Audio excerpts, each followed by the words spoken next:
Il y a une dernière polémique. Oui. Israël accusé d'avoir ordonné à son armée d'avoir tiré sur des civils à Gaza près des centres de distribution alimentaire. Oui. Qu'est-ce que ça vous inspire? Écoutez, j'ai regardé de près l'article du Haaretz en question dans Ouais. dans Et ces il deux faut dire que c'est versions. le Haaretz, qui est un journal Dans ces deux israélien. versions, en anglais, en hébreu, je crois comprendre que version anglaise dit ce que vous venez de dire là. Mmh. La version originale dit que l'armée a tiré en l'air, Mmh. en direction de la foule et sans doute en l'air.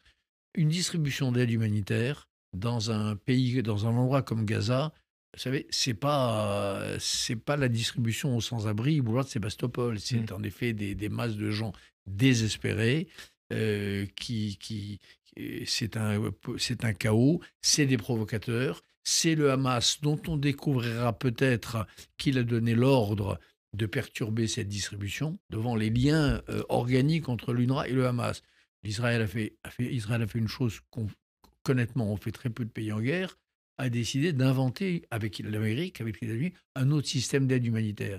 Donc ils ont monté un système alternatif. Mais vous n'y croyez pas, ces accusations portées sur Israël? Attendez, ils ont fait un truc rare, Ouais. extraordinairement difficile. Mm. Un système de distribution d'aide alimentaire, ça ne se décide pas comme ça. C'est une complexité diabolique. Faire en sorte que cette distribution d'aide alimentaire soit sécurisée, que le Hamas ne vienne pas les confisquer, qu'ils ne viennent pas voler les denrées alimentaires pour aller les revendre au marché noir. Faire en sorte que ce soit vraiment gratuit, que les 2 millions de repas par jour soient effectivement distribués. Complexité diabolique. Le Hamas, quelle est sa réaction? Il veut que ça échoue, évidemment. Il veut que ça revienne à ses copains, enfin, c'est à l'UNRWA, où il a des agents et qu'il infiltre depuis des Mais vous décennies. voyez vous voyez les titres de la presse française internationale. Libération cette semaine, famine à Gaza. Mais c'est pas vrai. Hein? Il n'y a pas de famine à Gaza. Il y a eu un risque de famine entre le début mars et la fin avril. Un risque de famine.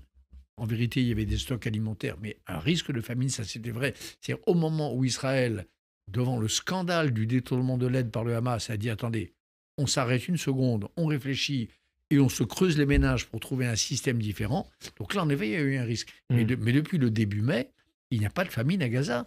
Il y a les camions entrent et les repas sont distribués. Alors, attendez, Gaza, c'est horrible. Les gens n'ont pas de maison. Les gens fuient d'un endroit à l'autre, sont déplacés du nord au sud, du sud au nord, et après ils vont au centre, et ils vivent dans des camps de fortune, mais des tentes. Mais on ne peut pas dire n'importe quoi. Ce n'est pas une famine.